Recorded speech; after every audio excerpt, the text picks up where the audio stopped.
Buenos días, chicos. Porfa, ¿me pueden confirmar si ven pantalla y me están escuchando?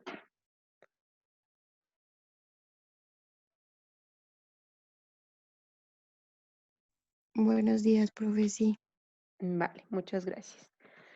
Bueno, recordando lo que vimos la clase pasada, pues habíamos hablado sobre la importancia de las especies clave dentro del ecosistema, ¿sí? Su importancia dentro de las interacciones que se originan con ella, ¿sí? La importancia en general con la cadena trófica, ¿sí? Y pues para proceder a continuar con nuestra temática, pues ya es importante recordar pues toda esta cadena trófica que ya vimos y las interacciones que hay entre los diferentes organismos que componen el ecosistema, ¿sí? Por ello, es indispensable hablar sobre las interacciones predador-presa. Las interacciones predador-presa son esas relaciones que existen entre el organismo que se come a otro organismo o que consume otro organismo. Y esas interacciones van a estar influidas por ciertas estrategias que van a tomar tanto los cazadores o los predadores como las presas. ¿Sí? Van a haber estrategias que toman los, predadores para poder cazar su presa, ¿sí? Para poderla atrapar y poderla consumir. Y de las presas también, de cómo se van a tratar de evitar este proceso, ¿sí? Van a tratar de sobrevivir a todos estos ataques de los diferentes cazadores con los que interactúan, ¿sí? Una primera interacción de tipo predador-presa sería la herbivoría, ¿sí? En la cual tenemos la interacción entre la planta y el herbívoro, ¿sí? En este caso, pues como lo dice el nombre, el herbívoro va a consumir a la planta, ¿sí? Pues en general el herbívoro lo que va a buscar es consumir las partes más nutrientes de la planta, ¿sí? Que les pueda ayudar a abastecerse de los diferentes em, vitaminas, proteínas que necesita para su cuerpo. Tal es el caso pues del famoso cuy que todos ustedes han de conocer, cierto que en general pues lo que yo tengo entendido y lo que yo he visto es que le dan hojas muy frescas y hojas muy blanditas, ¿cierto? Los que criarán cuys o los que sepan pues me corregirán o me ayudarán a completar esta idea de cómo es que se debe alimentar un cuy, que eso es lo que más prefiere un cuy, ¿sí? Y bueno, y así con los demás herbívoros del ecosistema. También tenemos la relación de parasitismo, donde pues tenemos la relación entre un parásito y un organismo que se considera como hospedero, ¿sí? En ese caso, pues el parásito va a afectar de manera negativa a ese hospedero, ¿sí? De tal manera que va a afectar su salud o les va a afectar hasta la propia vida, ¿sí? Le va a desencadenar la muerte, ¿sí? En ese caso, eh, esta relación pues llega a ser de tipo negativo, si en algunas ocasiones en herbivoría y en depredación llega a ser de tipo positivo, ¿sí? Pero en el caso del parasitismo siempre llega a ser negativa, ¿sí? En este caso, pues el caso de las garrapatas, ¿cierto? Que se le pegan a los perritos, a los gaticos, a los diferentes mamíferos, hasta nosotros, ¿cierto? Y lo que hacen es beber o chupar, absorber la sangre del animalito hasta que prácticamente lo deja desnutrido. En ese caso, ese pobre perro pues presenta un alto grado de desnutrición, no tiene defensas, aparte tiene garrapatas, entonces el pobre perro pues está muy mal de salud, ¿sí? Y por último tenemos la predación o depredación, ¿sí? Que en este caso hay un predador, en este caso de tipo carnívoro, ¿sí? Y hay una presa, que también pues puede ser, en este caso, otro animal de la misma especie o de diferente especie, ¿sí? Y además puede ser cualquier tipo de animal, puede ser desde un insecto, ¿sí? Hasta un mamífero muy grande, ¿sí? En ese caso, pues ya depende de la interacción que pues se pueda apreciar, ¿sí? O se pueda entender.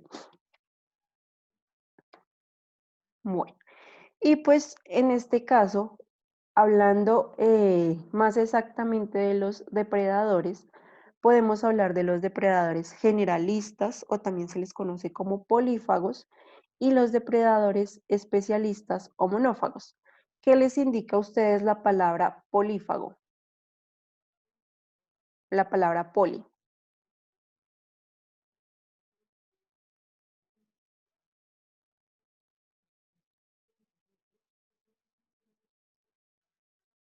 ¿Qué les puede indicar a ustedes esa palabra?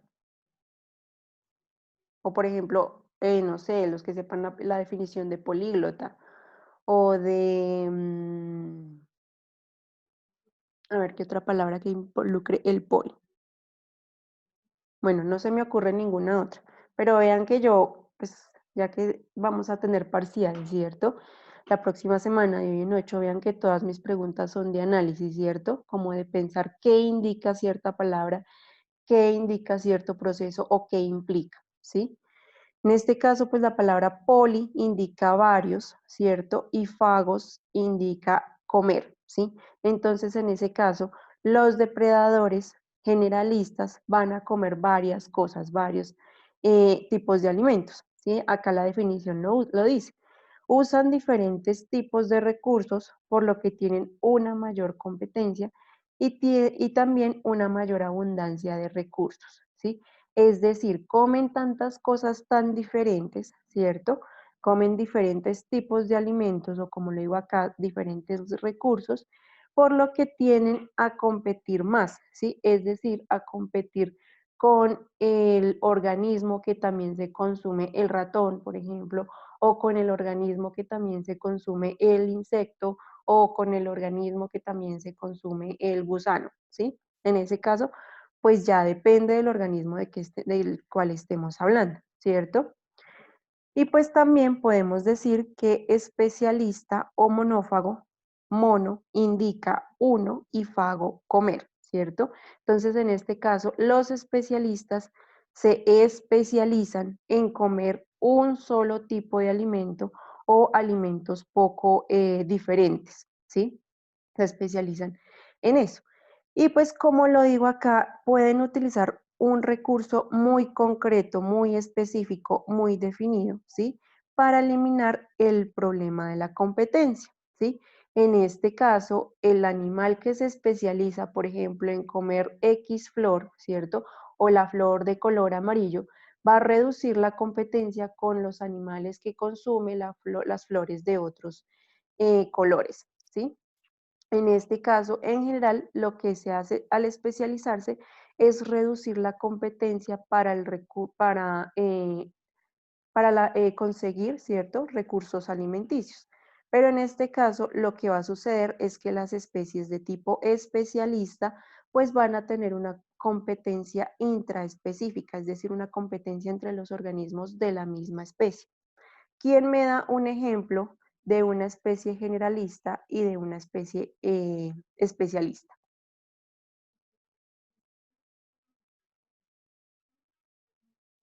De acuerdo a la definición que les di. ¿Quién me da un ejemplo?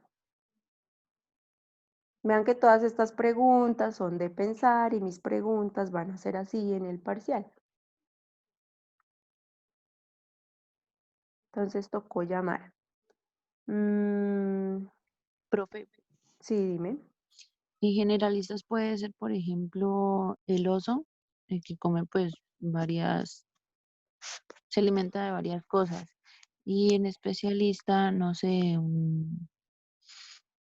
puede ser un colibrí, una abeja, que se Ujú. alimentan pues de plantas que solamente traen polen.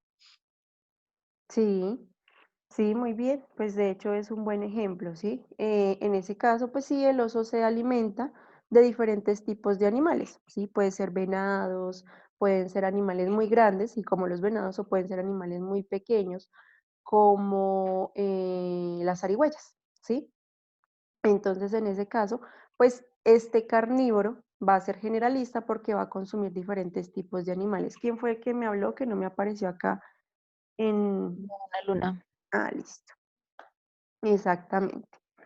Y pues los especialistas en general, pues sí van a ser estos organismos polinizadores, sí, pero pues en ese caso pueden haber organismos polinizadores que se alimentan de diferentes tipos de flores, ¿sí? Profe, pues yo tengo entendido Ujú, que más que todo son la mayoría de especies de omnívoros y son los especialistas y la mayoría de los herbívoros son, la otra palabra se me fue, están viendo las los, diapositivas, ¿cierto? los, sí, los omnívoros son la mayoría de los omnívoros son la mayoría de los generalistas y los Ujú, herbívoros son la mayoría de los especialistas. Es lo que tengo entendido, ¿no, profe? ujú. Sí, en ese caso sí. Los omnívoros somos generalistas. Nosotros los humanos comemos de todo. Comemos carne, comemos plantas, comemos hongos, comemos, ¿qué más les digo yo? Bueno, de todo, ¿cierto? Nosotros venimos a ser generalistas, por eso nosotros como especie humana somos pues tan, ¿cómo les digo yo?, tan prósperos, por decirlo así. Ya estamos pasando a sobrepoblar el mundo, ¿sí? Mientras que los herbívoros, pues sí, en ese caso se van a especializar en consumir cierto tipo de alimentos, ¿sí? Pero dentro de los mismos herbívoros, pues van a haber organismos especialistas. Por ejemplo, no sé, la vaca que únicamente come pasto, ¿sí? La vaca no va a comer plantas herbáceas, no va a comer árboles, ¿cierto? En ese caso, dentro de los herbívoros hay mismos especialistas. Lo mismo que les iba a decir con los polinizadores. Ustedes ven que las abejitas o las mosquitas se paran en diferentes flores, mientras que hay animales que son diseñados, digámoslo así, corporalmente para polinizar cierto tipo de flor. Por ejemplo, búsquense ahí en su internet colibrís de picos muy largos, que son de hasta 10 centímetros, estos picos, ¿sí? Entonces, estos colibrís, su pico está diseñado para polinizar o para absorber el néctar de las flores tubulares, ¿sí? Las flores que parecen como tubitos, que más o menos tienen unas longitudes de 10 centímetros, ¿sí? Entonces, dentro de los mismos organismos que ustedes me mencionaron, pueden existir organismos muy especialistas, especializados en comer cierto tipo de alimento, ¿sí? Pero las razones que me dieron, pues están bien dadas, ¿sí? Y acá pues puedo proceder a darles las diferencias entre especies generalistas y especies especialistas. Un generalista siempre va a tener una alimentación muy variada, lo que ya les había dicho. Se alimenta de diferentes tipos de alimentos. Nosotros, plantas, animales, derivados de productos animales, hongos, microorganismos, ¿sí?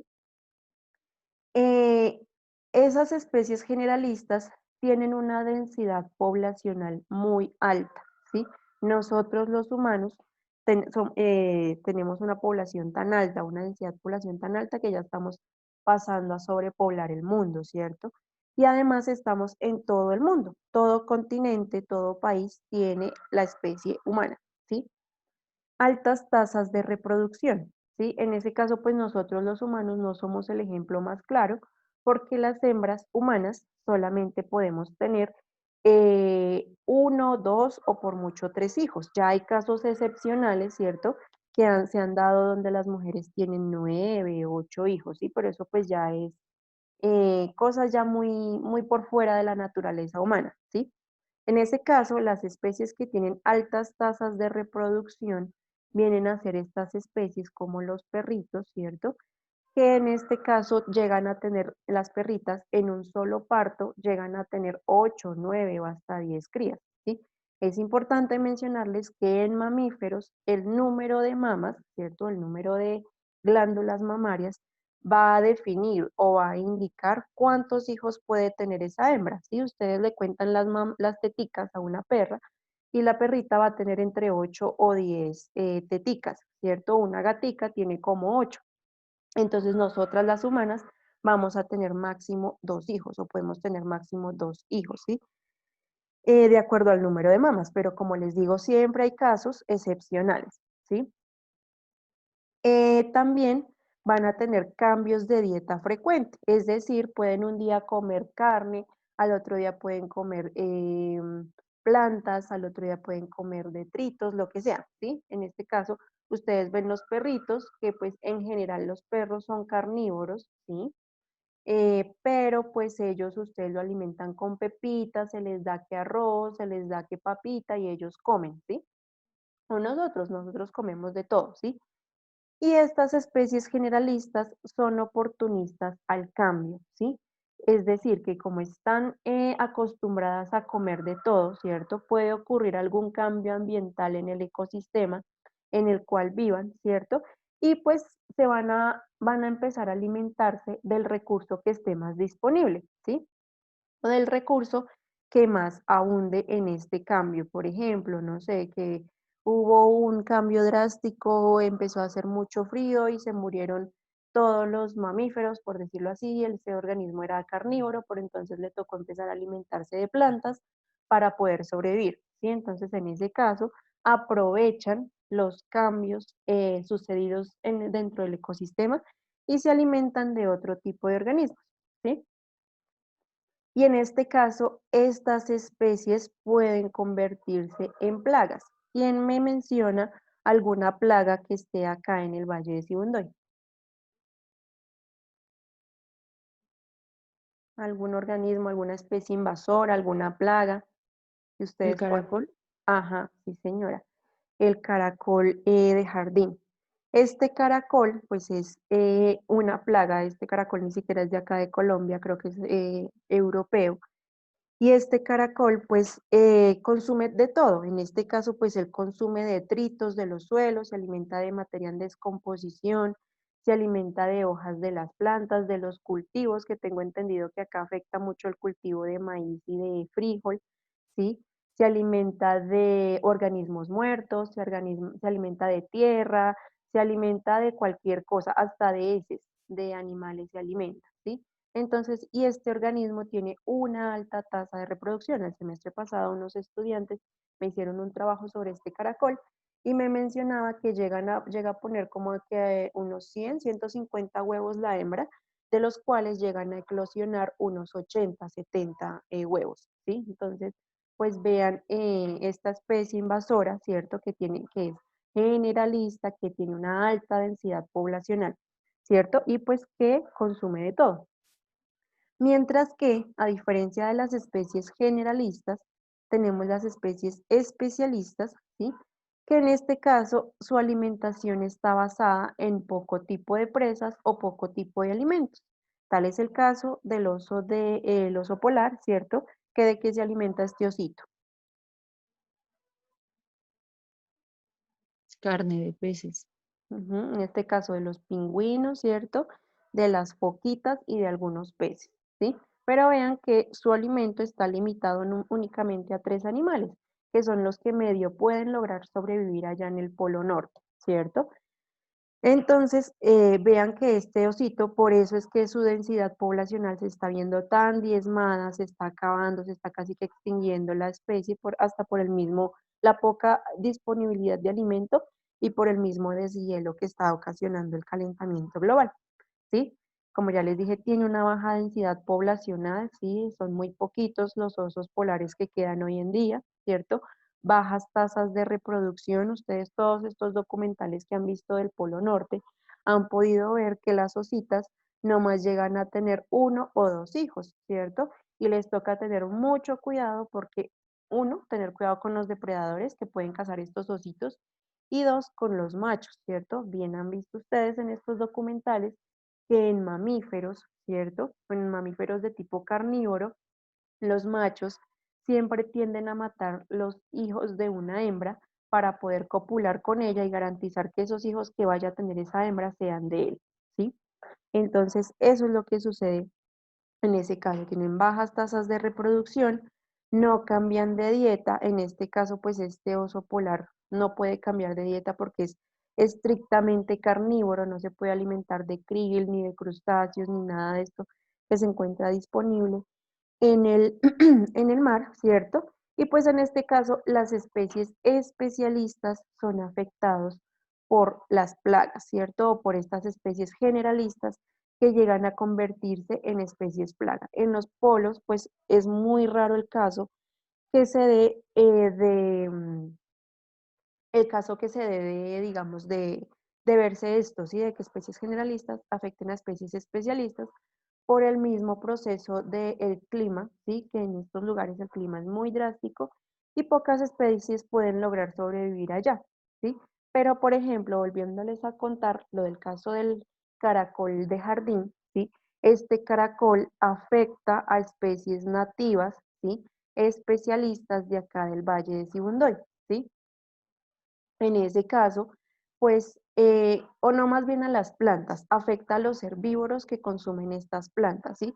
Hay herbívoros también de tipo especialista que se consumirán de cierto tipo de planta, ¿cierto? Y como el caracol es tan voraz y come cualquier cosa, entonces se come estas plantas, básicamente las mata y el pobre herbívoro ya no tiene que comer, ¿sí? En ese caso, estas especies generalistas van a afectar a las especialistas cuando se convierten en plagas, ¿sí? Y pues por esto es importante conocer la cadena alimenticia, en qué lugar está en qué lugar de esta cadena, de estos niveles tróficos se encuentra un organismo y si es de tipo especialista o generalista a la hora de intervenir un ecosistema, ¿sí? También es importante mencionarles las funciones que cumplen los diferentes depredadores en la naturaleza, ¿sí? Uno, pues van a reducir la competencia entre presas, es decir, que al haber gran cantidad, digámoslo así, de carnívoros, van a reducir la cantidad de organismos herbívoros, ¿sí? Es decir, tenemos un oso que se come ciertos conejos, ¿sí? Y en este caso, pues se va a ver disminuida la población de conejos y por lo mismo estos conejitos van a ver reducida su competencia entre ellos mismos porque pues en general van a estar buscando el mismo recurso, ¿sí? Como ya les dije, van a regular los depredadores la comunidad de presas, ¿sí? En general estas comunidades herbívoras pues tienden a reproducirse a grandes cantidades, por ejemplo, pues los conejos que tienen gran cantidad de hijos, ¿sí? Los cuisitos que ustedes me dirán cuántos hijos llegan a tener, ¿sí? En ese caso, pues llegan a tener muchos hijitos, ¿sí? Y pues los depredadores, al consumir todos estos individuos, pues la población se va a mantener regulada en cierto tamaño poblacional, ¿sí? Van a haber ciertas fluctuaciones que ahorita les voy a explicar, ¿sí? Entre comunidades, pero pues se van a mantener controladas estas comunidades, ¿sí? Y pues en este caso van a ejercer un efecto sobre el comportamiento de las presas, ¿sí? Como ya les dije, la relación depredador-presa desencadena que hayan adaptaciones comportamentales en las cuales la presa se adapte, ¿cierto? Para poder huir, para poder escapar, para evitar ser predada, ¿sí? Y lo mismo, el depredador pues también va a tomar ciertas estrategias para que le sea más óptimo o le sea más fácil capturar sus presas, ¿sí? Y en este caso, pues el ejercer un comportamiento sobre las presas, perdón, va a regular ciertos procesos naturales. Acá la imagencita no se ve muy bien, pero por ejemplo, la vaca que consume este árbol, bueno, no veo bien que es este animal, ¿cierto? Y este ciervo que se consume este árbol, pues van a ser poblaciones que se van a ver disminuidas por el consumo de ciertos carnívoros, en este caso, por ejemplo, que el oso de anteojos se come este venado, ¿cierto? Y entonces, al dejar de existir este venado, se va a ver favorecida esta, esta planta, se va a ver favorecida positivamente porque no va a tener quien se la coma y va a poder volver a restaurar su tamaño poblacional, va a poder generar nuevos individuos, por decirlo así. Y de pronto que esta planta sea, no sé, importante para el ecosistema porque alimenta a gran cantidad de animales o porque les brinda vivienda o hasta por su mismo nicho ecológico, ¿sí? Entonces, en este caso, pues son importantes todos los depredadores porque van a regular todos los procesos naturales, ¿sí? Entonces, en este caso, esto es un herbívoro, creo que me confundí, les dije era una vaca. Este es un carnívoro que se come a este herbívoro, entonces este carnívoro va a afectar positivamente a esta planta, ¿sí? Y pues también hay regulación de otros depredadores, ¿sí? En este caso, estos organismos, ¿cierto? De estos consumidores terciarios, ¿cierto? Que consumen tanto herbívoros como carnívoros, ¿cierto? Pues van a consumirse a otros carnívoros, por decirlo así. Y al consumir estos carnívoros, pues se va a ver disminuida la población de carnívoros, ¿cierto? Y por lo tanto se van a favorecer las especies de las cuales se alimenta este carnívoro que se está viendo disminuida su población, ¿sí? Y además, en este caso, el proceso, la función de los depredadores o esta misma interacción depredador-presa ha sido el motor o ha sido el efecto que ha desencadenado procesos evolutivos, es decir, que se desarrollen que las especies, diferentes especies que han sido cazadas, ¿cierto? Desarrollen ciertos procesos de defensa antipredatoria. En este caso, pues tenemos el camuflaje, ¿cierto? ¿Quién me dice qué es el camuflaje?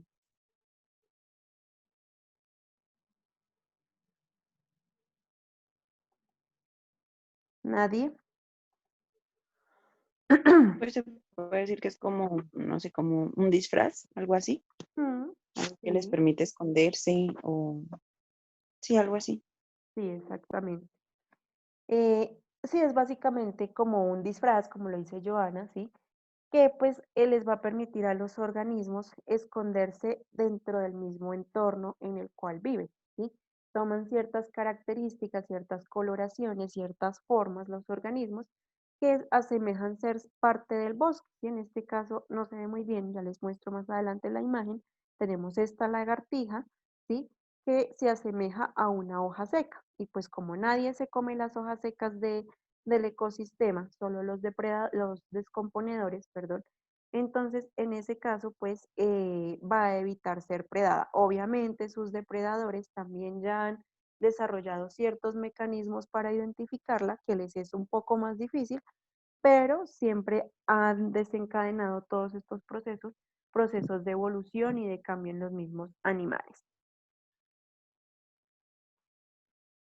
Bueno, y pues ya habiéndoles hablado de este motor evolutivo, ¿cierto? De que estas adaptaciones han generado cambios evolutivos en los organismos, pues les puedo pasar a hablar de estrategias de defensa antipredatoria, ¿sí?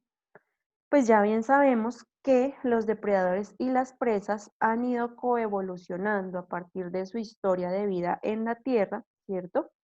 Y pues a partir de estas interacciones han ido evolucionando, han ido cambiando, uno pues para evitar ser cazados y dos pues para optimizar el proceso de captura de la presa, ¿sí?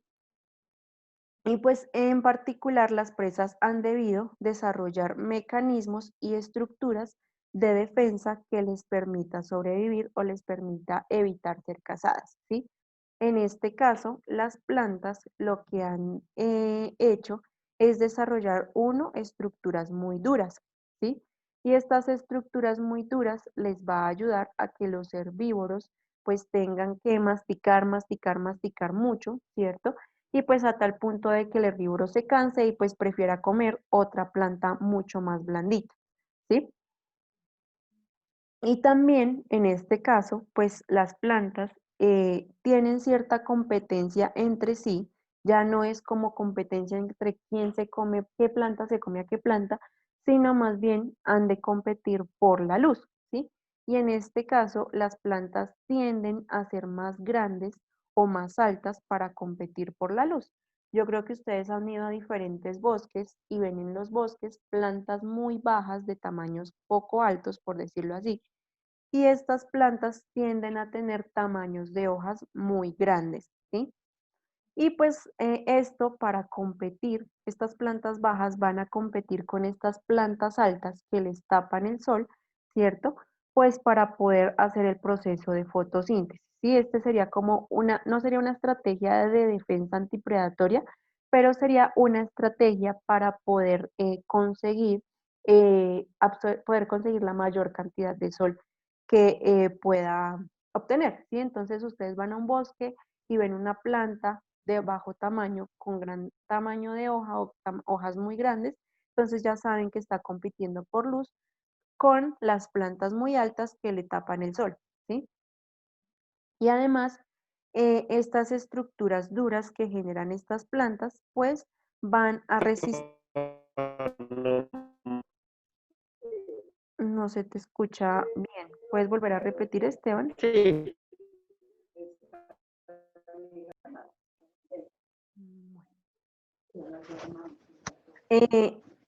Las plantas también van a generar estructuras muy duras o estructuras de defensa que les van a ayudar a resistir el ataque de los depredadores, ¿sí? Tal es el caso de las plantas leñosas, ¿sí? Que producen gran cantidad de lignina y celulosa, ¿sí? Que en este caso, esta lignina y celulosa, la celulosa hace parte de la pared celular, recuerden, y pues en este caso, estas plantas leñosas va a ser difícil comérselas, ¿cierto? O se las comen o las rompen, ¿cierto? Organismos que tengan dientes o tengan estructuras que les ayuden a cortarlas. Por ejemplo, los castores, ¿cierto? Los castores son uno de los pocos animales que pueden consumir o que pueden partir plantas leñosas, ¿sí? Mientras que muy poco animal puede partir, consumir, degradar plantas leñosas, ¿sí? También tenemos las plantas herbáceas, que en este caso las plantas herbáceas, como van a ser tan fácil de consumir, uno son de bajos tamaños, las puede conseguir cualquier animal, cualquier organismo, y dos son muy blanditas, ¿sí? Son planticas muy enclenques, por decirlo así. Y pues en este caso, estas plantas herbáceas lo que van a hacer es producir gran cantidad de semillas, ¿sí? Y al producir gran cantidad de semillas, pues van a generar o van a desencadenar que estas semillas pues se dispersan en el medio y pues puedan germinar, produciendo nuevos individuos de esta especie.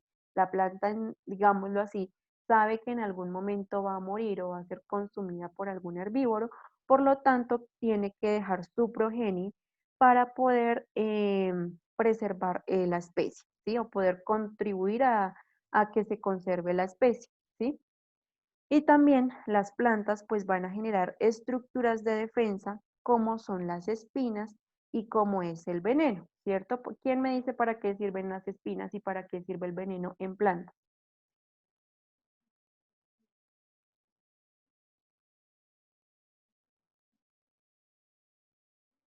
¿Nadie? Su método de Podría ser protección. para no ser consumidas. Sí, para no ser consumidas, sí. ¿Qué me- Método de protección.